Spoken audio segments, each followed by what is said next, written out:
Авах ашиг ширийг нэмэгдүүлж мал аж ахуйн салбарт үр дүндээ ажиллаж байгаа.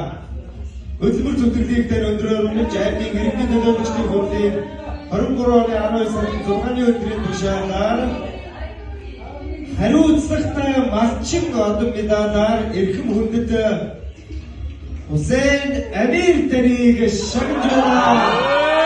Санаа Хусейн Амир Тарийг сайн өндрөөс өндөр өрөвчин хэлэх болтугай гэсэн үндсэн төрөлийг хөсгөд аймагчууд болоод нийт монголчуудын зүгээс хүсэл өрөөж энэхүү нэр хүндтэй медалаар шагнаж урамшуулж байна.